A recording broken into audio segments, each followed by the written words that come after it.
I don't play. I talk about God. It's not a day go by that I don't talk about God.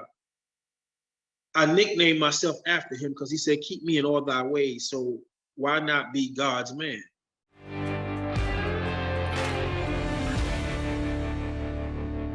Well, welcome to the True Man Podcast with Mike Van Pelt. This is an invitation to radical reconstruction of a man's masculine heart and soul and a place of safe community where we dare to ask questions deep-seated inside a man and explore ways to help you become a better man, a better dad, and a better spouse.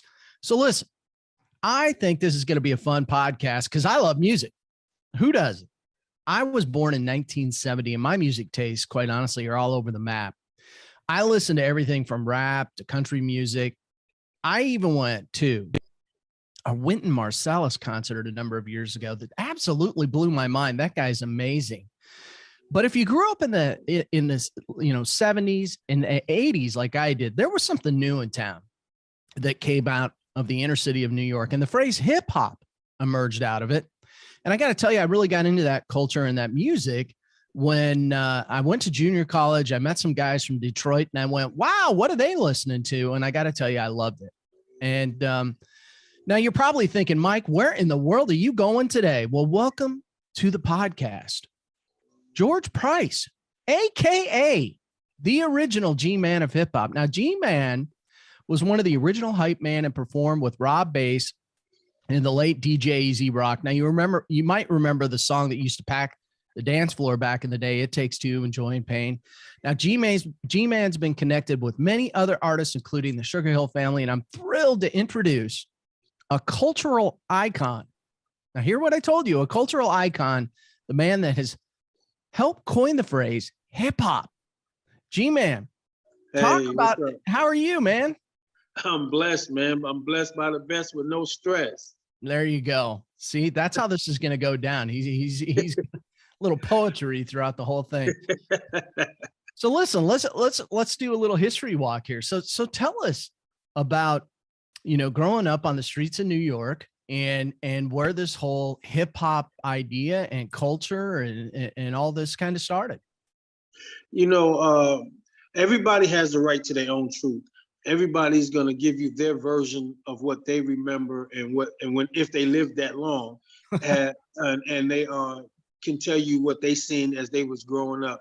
The ones that became popular have their version of the truth, so they think that they was the ones that started and created things, and ones that was semi-popular have their version of how things started. Different boroughs in the city of New York have their version of how things started, because if you didn't go to some of the other boroughs at any given time, you could think that you was the first one to get a slice of pizza for the day.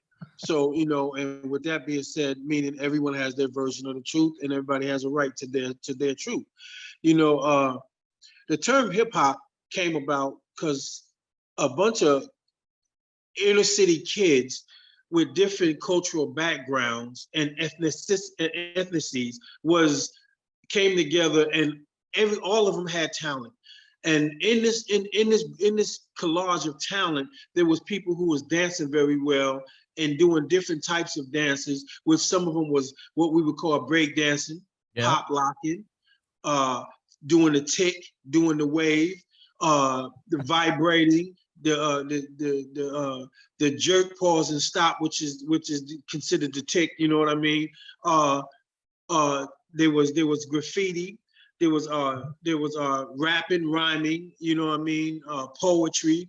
There was beating on tables, chairs, desks, windows with pencils, pens, coat hangers, sticks, pieces of branches that were made, drumsticks, whatever you had to create your own rhythms. So we was popular in all the different neighborhoods that we went into, because we was going to backyard parties, house parties, garage parties, basement parties, on the corners of some of our neighborhood blocks where people would gather to see us do these different feats, if you will, and to show our talents. So the older heads, and this is back in, we talking about 74, 73, we talking about back then. Now, we ain't talking about 79, where you first got your first taste of a rap record, which was Rapper's Delight by the Sugar Hill Gang. Yeah. We talking about before that. And the older heads used to throw their fists up in the air and say, "You brothers is hip." So we were hip because we were popular everywhere we went. We'd wear little shirts with our names on them and all that. You know, I was known as the little God's man, and I talked about the spiritual perspective because we was trying to be little young 5%ers to follow the older heads that was full-fledged 5%ers. So I used to think about God as the master and he'd be the Master G. So I was like, yo, I'm the young Master G, not the Guy O'Brien from the Sugar Hill Gang, because people get the misconstruction and they want to put me and him in the same likeness. Master G, Guy O'Brien, is a different person. I'm a different person. Then I'm what they would say, if he's the original Master G, then who is this one? Well, see, my Master G stood for the Master God. It didn't stand for the man's name. Yeah. And being from New York, where hip hop and rap was supposed to really start, and Guy O'Brien being from Ohio, there's some things that goes on there. And then the controversy with Sylvia Robinson approaching me in Brooklyn in 1975 at a fruit stand / fish market where I was bagging groceries to make a few quarters and dimes and nickels and dollars to help feed a family of a single parent with 13 kids in the household. With me doing that, and her hearing me do nursery rhymes, because which was a part of this cultural engagement that was starting. Yeah. Asked me to do it again. I did it again, and she gave me a $20 bill. I never had a $20 bill before. She gave that to me, invited me to go to a place, and the rest was history. So she actually heard me doing this and invited me up to a studio, which I didn't know what a studio was. And the rest is history without getting all technical. So therefore, controversy and misconclusions of things can always come into play. In the 1970s, like that early, there was no such thing as a hip hop DJ.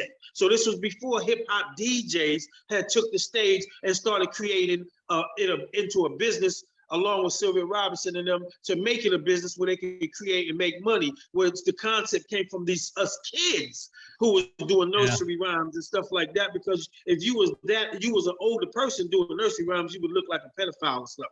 You know, doing nursery rhymes. You know as Peter Pan would say. So long story short, you know, we was hip. So that's where the term hip came from. The term hop came from because, as you being a young 5%er, the older heads back then can talk to us as young men and tell us how to be better young men in our house, in our community, without us taking offense, and better young women in our house, in their houses, in their communities, without being all fast grown and disrespectful and carry itself, you know, loosely, and us being disrespectful young brothers. We was able to be spoken to by the older heads and be guided to do something positive, to think inner and have God in us, guiding us to understand these things. So we wouldn't get offended and want to hurt you, shoot you, kill you. Like some of the people now, if you tell them, you know, you could be a better young man, they're gonna cuss you out nowadays. It ain't like the same respect. So the term hip was because we were popular. We had to sneak on the trains when the police on the train, subway trains, police, transit police wasn't looking. We had to sneak and hop over the turnstiles to go to the cipher meetings. So that's where that actual terminology hip hop came from. But other people heard the term and took it and twisted it to what they wanted to mean. Now, DJ Hollywood, God bless him. You know, I love all the old heads. Oh man, I love all the old heads that became more popular than myself and other people, and made more money than some of us could even fathom, and being able to be accepted in places because they was older and we were children, we were kids. Yeah. So they try to say that the military used the term hip hop to count cadence. Hip hop, hip hop, hip hop. Okay, fine. Being a professionally trained bodyguard through an elite program through all branches of the military, be it Army, Navy, Air Force, and Marines, in an elite outsourced program to be a close quarters bodyguard, I was trained to be a close quarters bodyguard. So now, with my connections that I still have, which I was a bodyguard for almost 30 years, a little probably over 30 years, with references, with generals, and I've even bodyguarded generals, and I have the pictures and all the documentation to prove it. You know what I mean? And when you Google the original G-Man of hip hop, you can go to what they have on there that's called images, which is your photos on there. You probably see me bodyguarding quite a few people on there, from Casey and JoJo, 2-3-star General Ronald Johnson, to Kelly Price, to Morris Chestnut, to Vivica Fox. The list go on and on. Some of the Indianapolis Colts. I was blessed enough to do my thing, and I was good enough to last that long. You can also reach out to Dwight Fortune, aka Slack, from Slack Enterprise in Indiana, who works and who just retired from the installation of Fort Benjamin Harris from doing the finance. Him and his wife was the finances for the military, the finance department. They ran it. So nine times out of 10 now. With that being said, I checked in with some of the heads, the old heads from the military, retire, and then yes, the military used the term hip hop while they was marching and counting cadence, but they did it in 1978. Sir, I'm talking about 1975, and there was no such thing as a hip hop DJ back in 1975. And and I actually was doing this in 73. We started the terminology hip hop in 75. It got popular in 78. This first rap song came out in 79. In 1975, turntables didn't even spin backwards. They was playing 78 records, which was heavy discs. Like they looked like 16 inches, but they were very heavy, almost glass, like they would break if you drop them, you know. Wow. And they were playing 45 records with the dike in the middle of them. The turntables would not spin backwards. If you turn them turntables backwards, ma'am and sirs, if you turn those backwards, the red wire and the black wire, or the black wire and the white wire, would break. And then when they break, there was no sound coming out of that turntable anymore until you get them wires totally replaced. And back then it was too expensive to replace. You would just throw them away and buy another one. Now, let's move on from 1975. The term hip hop came into existence now, and it started trickling into Bronx. Now, mind you, I was living in Brooklyn on Broadway and Elder. Now it started trickling through all the boroughs, and people started saying rhymes and started making them popular. I heard nursery rhymes that I had talked to Mrs. Robinson about them years ago, you know, and I start hearing nursery rhymes. Yeah. Wow, that's our concept. So, okay, now confusion is coming. I stay in my lane. I'm not going to argue with another man. I'm not going to make a fool out of you or myself, because God said you don't argue with a fool. You know what I mean? So I'll leave it alone, and I stay in my lane, and I shut up and stay quiet for plenty of years. Mind you, let's fast forward now. 79, Rappers Delight come out. The first hip hop record in existence to be manufactured, distributed, promoted, and marketed, to put out for business and make money. Is that kind of the point where you guys go? I mean, is there a point before that where you're like, holy cow, like we're on to something? I love this history. It's so fun. It's crazy to think back. We already knew when the older heads was calling us popular, we knew we was on to something then, because they was tipping us. They was throwing little dimes and nickels and quarters in our little buckets and pans. So we knew, and back then we were so poor in the inner city. We didn't have these little toys, segways and bikes, and we didn't even have skateboards in some places. They were just starting to come out. So So fast forward to Sugar Hill Gang. Yes, I love this.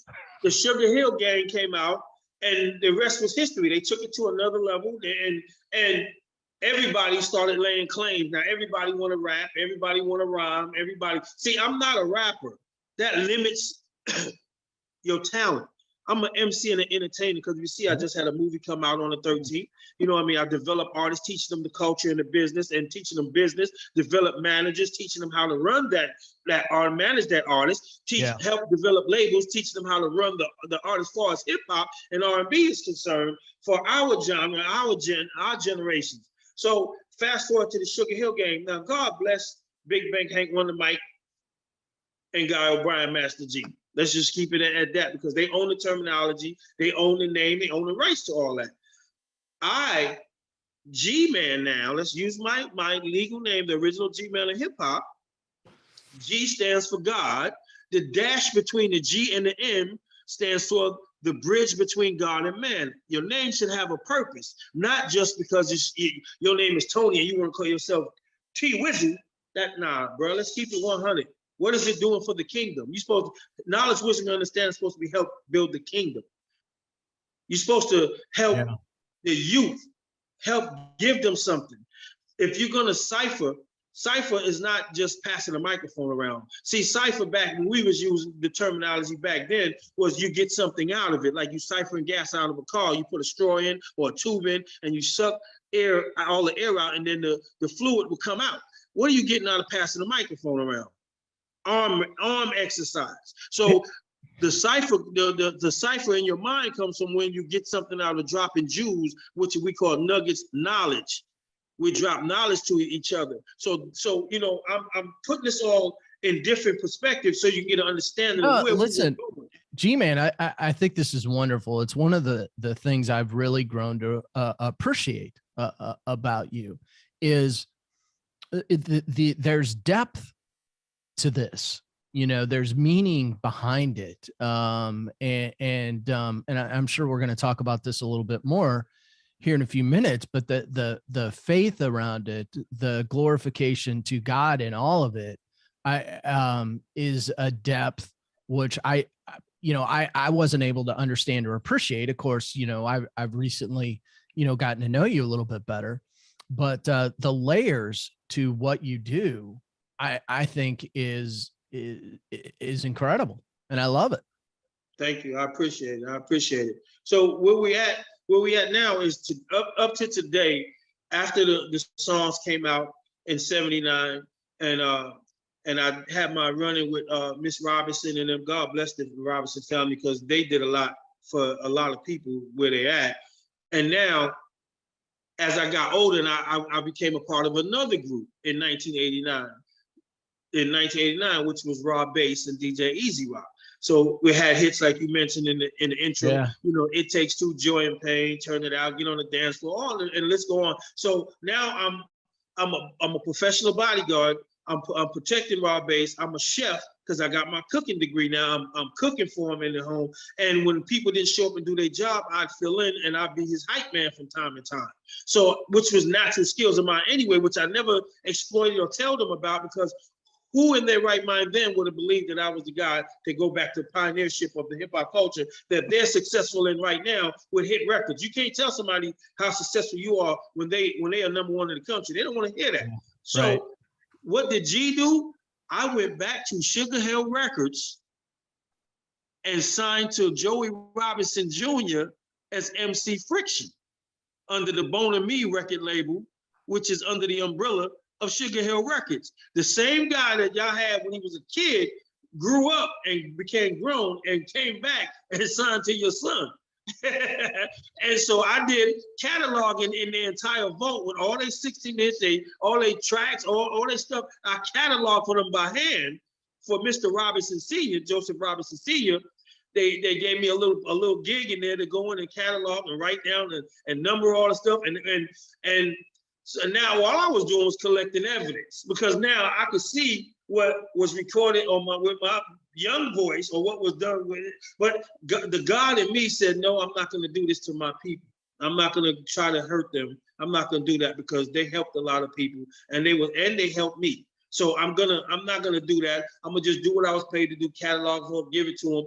And so I signed to Joey and I put out a song. I recorded a song called Poom Poom Shorts.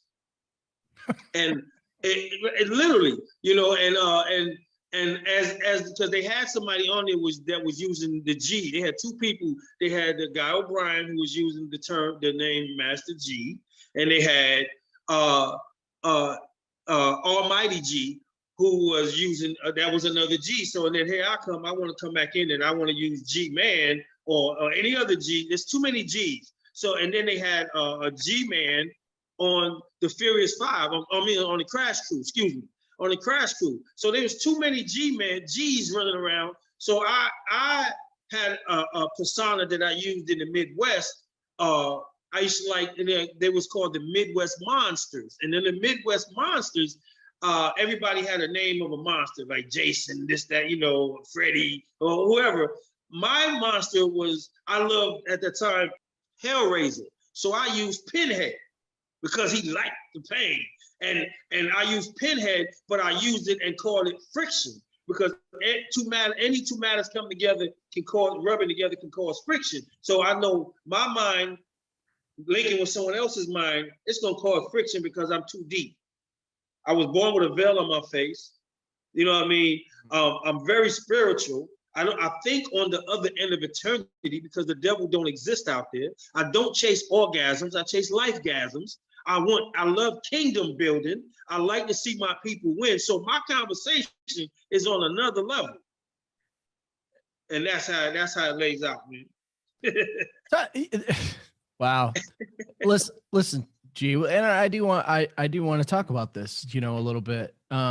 Okay. You know, your faith and how that how did that come to be exactly? It seems like in listening to you tell your story that faith's always been a part of your life. Talk about that a little bit. Well, when I was a kid, you know, I noticed that I had certain little gifts where I can, like, somebody could think something, and I can give them confirmation what they're thinking or what they may be going through. I can have a conversation with them that includes some understanding that I didn't understand coming out of this young kid's mouth. So I used to have dreams and visions, and I used to talk to my mother, who was a single parent, who was from the Virgin Islands, and my dad was from North Carolina. So I had this crazy mixture in me. Yeah. I would talk to my mother about the man that would come visit me in my dreams, and she talked to me about Jesus. So she opened up the door for me to understand who Jesus was. As a little kid, I'd hold conversations with her while she's preparing some of the meals. I'm sitting up on the washing machine mixing up ingredients. So hence my cooking degree now, learning to cook at a young age, because she said, you're going to be a well-rounded man. You're not going to have to depend on none of these heifers, as she would call them, to do nothing for you. You'll do it for yourself. So she started talking to me about Jesus, and then I would tell her it's going to be an earthquake. Something's going to happen. It would happen. My grandmother, who was from the islands as well, Santo Domingo, and explained to me about the gifts that I had as a child, along with my mother sitting me down and said, you know, you was born with a veil on your face. You were very, very blessed, and they didn't know if you was going to even make it here through the trials that you went through as coming in as being born. And then, but soon as you born, you was able to do things, point things out, have these motor skills, and to figure things out that other kids, young age, couldn't even fathom doing. So I was born with a veil on my face, and to have a veil on your face, you are covered, you're blessed, you're gifted, you're a seer, you can be an interpreter. You are, they say, a leader by natural ordainship from Christ, from God. So at a young age, like I said, I was very spiritual, and as I got older, I started just manifesting the dreams that I was showed about. I used to have dreams of just being on stage with the lights on the back of my neck, waking up in hot sweats. Then it came to fruition because I'm on stage now performing, and I'm performing for decades to sold out shows. And I was told that I would be able to bring people together. And I do that. You know, when I'm performing now, I stop my show and I'll pray and cover the crowd. Yeah. And then I'll go off the stage and perform the finale song, the iconic songs, and with the crowd embracement, because they'll get around me, they know all the words, and it's just to see people come together for a few minutes and enjoy themselves, like an old school house party is what I call it. Yeah. And there's no arguing, there's no fighting, there's no fussing, and to see them enjoy themselves, I love that, man. It's something I get out of that, and to be able to talk about God too. I was just thinking, you're a community builder, really, is what you are. You're a community builder, and that's pretty cool.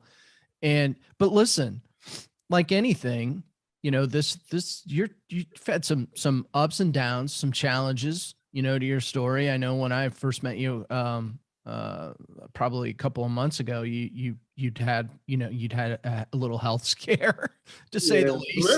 Little. Yeah, a little health scare, to say the least. But talk a little bit about that, because one of the things that we talk about a lot here on the True Man podcast is that you're always going to have setbacks. You're always going to have stuff that comes into your life that's not easy, but that doesn't mean you give up.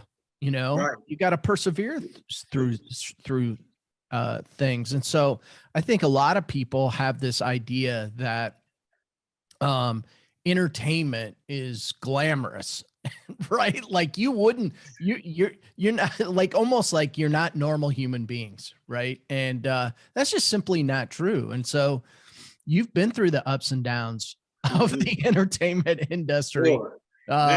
But I mean, I think your faith is probably, what's kept you going. So talk about, kind of the ups and downs and where you're at now.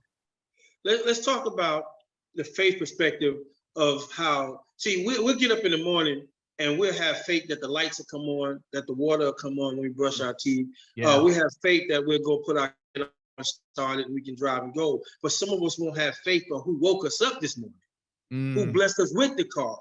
Won't have faith in what you can't see, because you can't see it, but you can feel it. But if you open your spiritual eyes, you can see it. So that faith has to come first. You know what I mean? And then, the acknowledgement of the faith takes you to the next level. Actually, faith comes second. Knowing and feeling the presence of who it is that should be dwelling inside you, not the negative, but the positive. That comes first, and the way God had prepared me for this spiritual journey and this kingdom building mindset was, I went through a spiritual education college. And let me break down my accolades so you'll get it. I got my bachelor's in psychology. I got a cooking degree.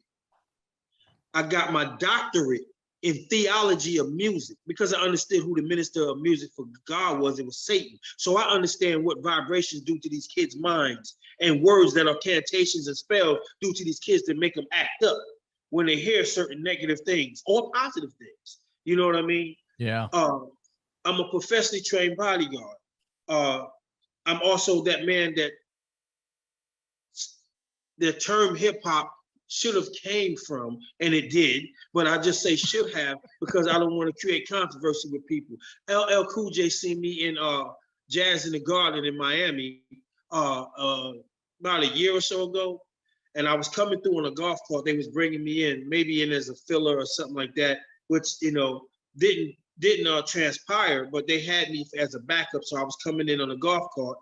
And LL was going to do sound check. So LL spots me, and I'm riding on the back of the golf cart with my stepson and the driver. And my stepson was 15 at the time, standing 6'3". You know what I mean? Yeah. So LL started doing like this to me. Yeah. And I'm like, hey, what's up, L, man? We get to talking. He was like, man, I know who you are.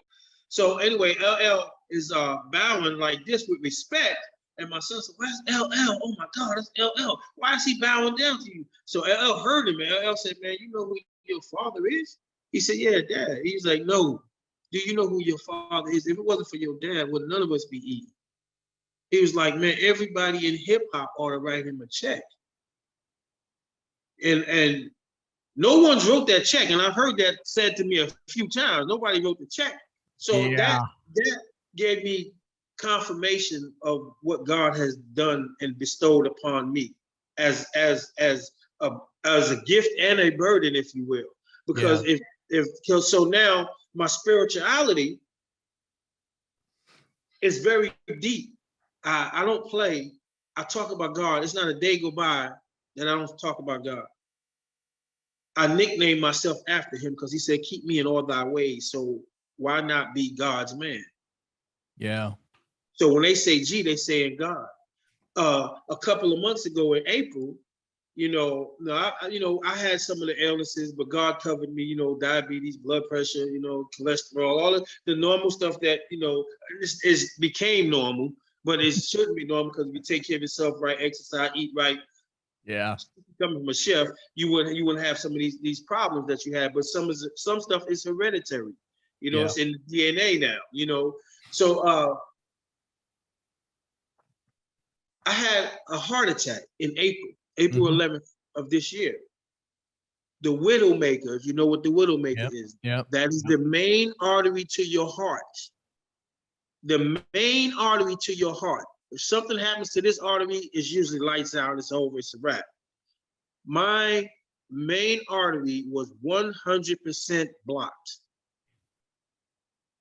I was arguing with my wife at the time, and we're separated now. I don't have a problem with saying it and going through some things. Sometimes you got to open the door and let some spirits out so that God can bring some spirits in for you, and that artery was 100% blocked. I got to the hospital in 5 minutes because I lived right around the corner from the hospital.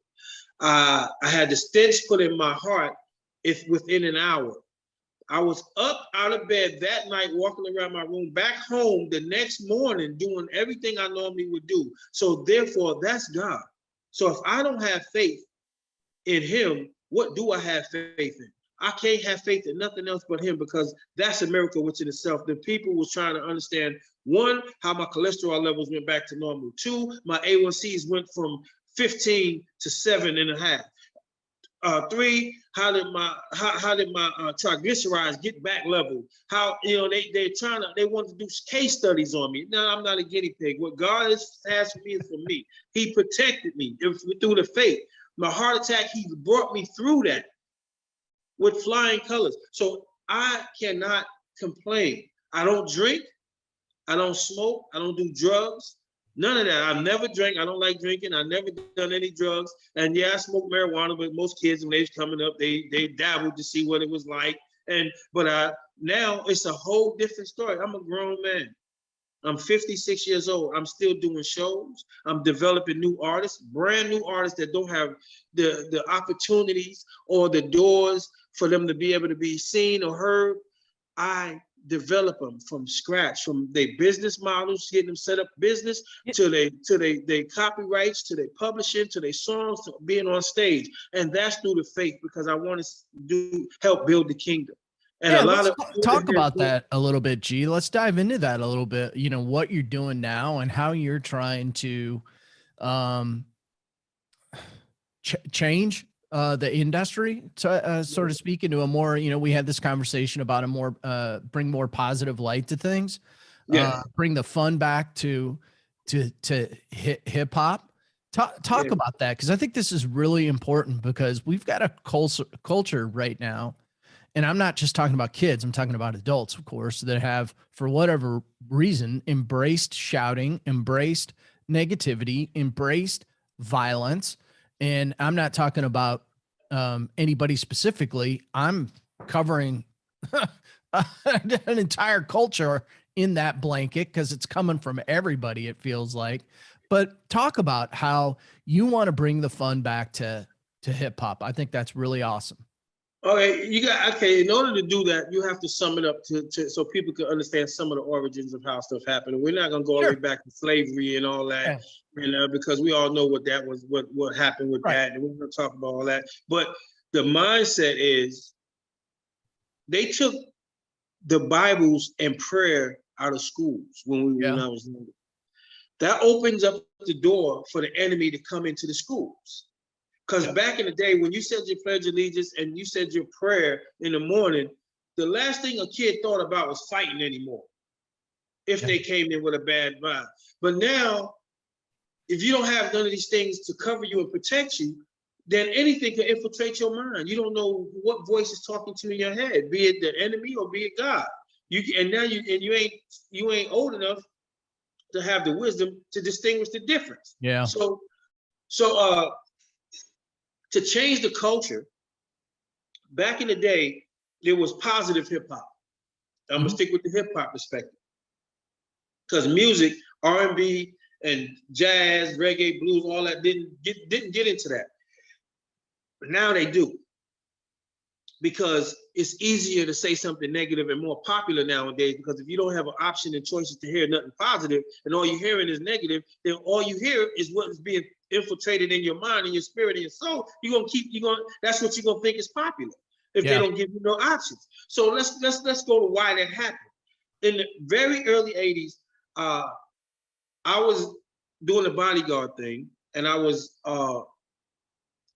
asked to be head of security for an organization out in LA to just do a couple of details.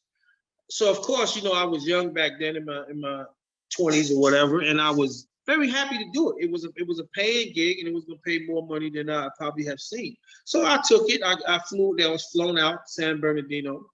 I flew out to California. I got to meet my connections and the guys that would be working under me, something like, they say, maybe 24 to 30 different guys of all walks of life. And I say all walks of life, meaning some was retired military, some was moonshining, moonlighting from the police departments and stuff like that.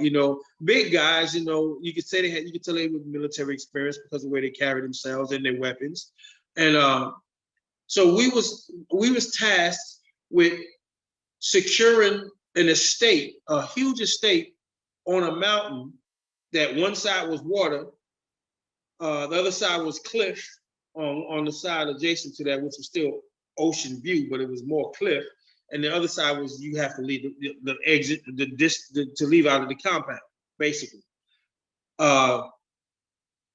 This was an event that was held over a weekend, and they flew in top radio executives, top record executives, top TV executives, all entertainment people, and some authority figures.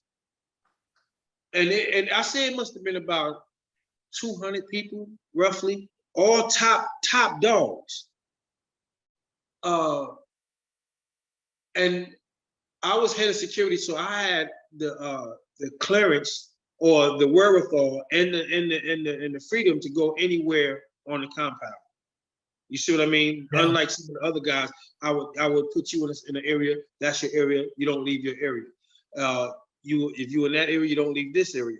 If you're a floater, that means you can go from certain area to certain area, but that's usually to escort people in or out.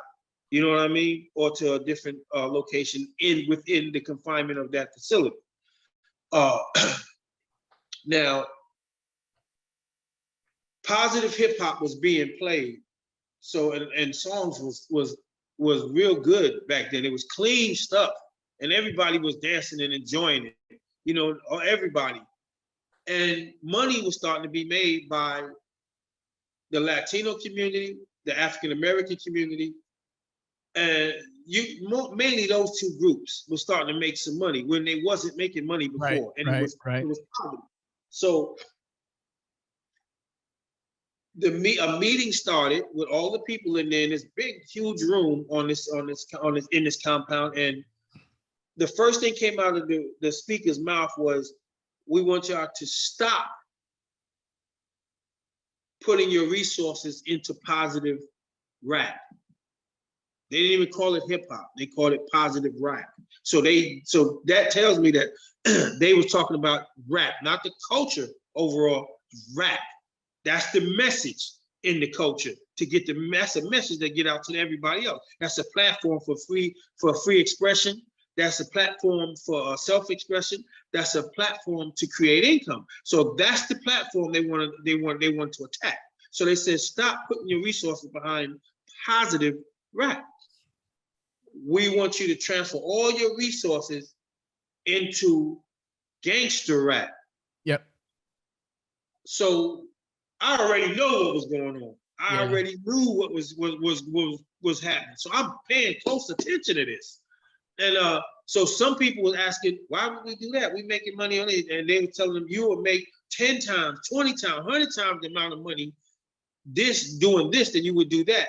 So the people that didn't agree with it was asked to leave the meeting, and they was escorted by the team of security that was there to leave the meeting. And not only did they have to leave the meeting, they had to leave the entire compound. Means you had to leave.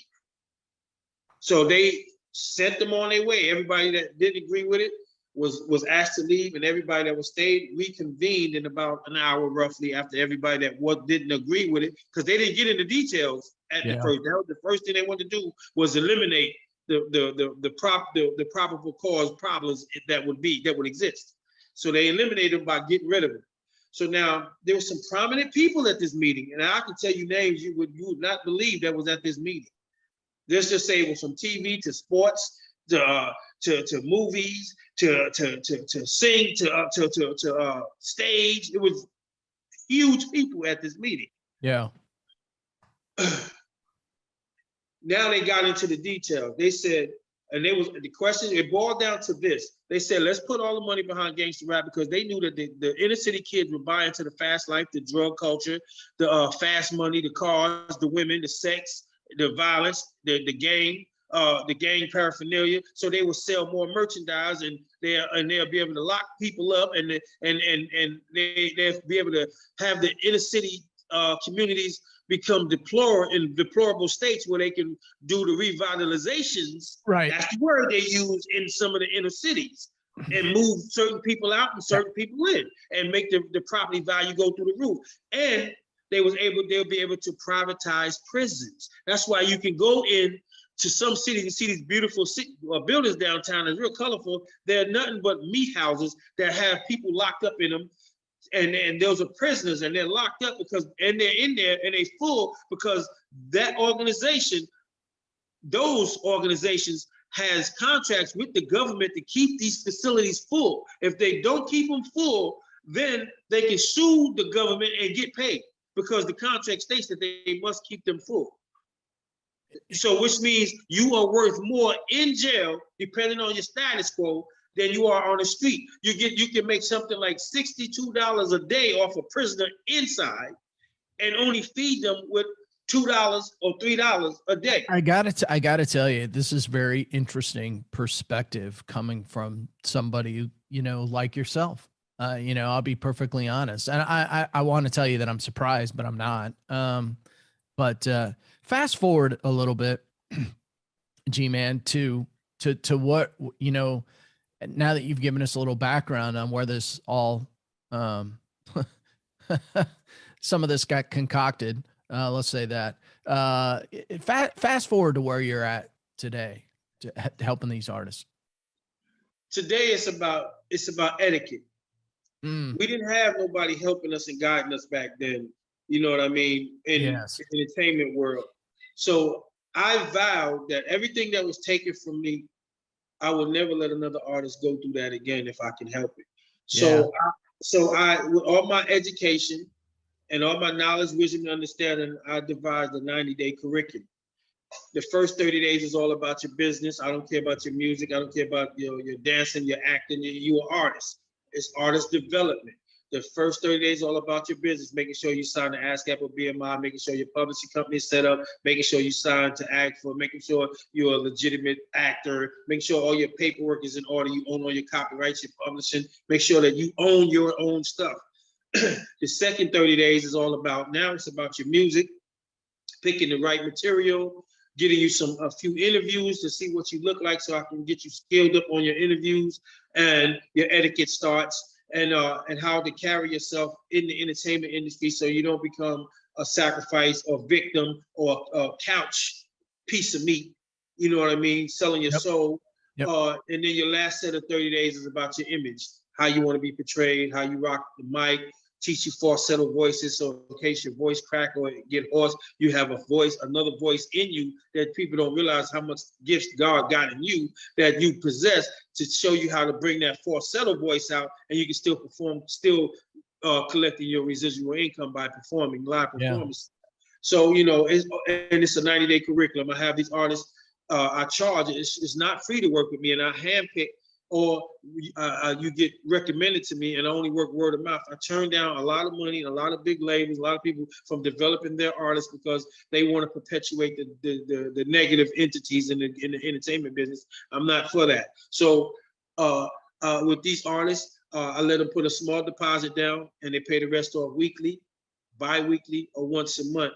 And the reason why I do that, so you can see your growth along the way. At any moment, they can always stop and say, I don't want to do this no more. I'm not going to sue you for the rest of my money, because in agreement, I can, but I won't do that. Right. Because if you don't think you need it, then that's on you. But if you have to come back, then I'm going to charge you full price, and I'm gonna hit you in your head hard the right way, business-wise.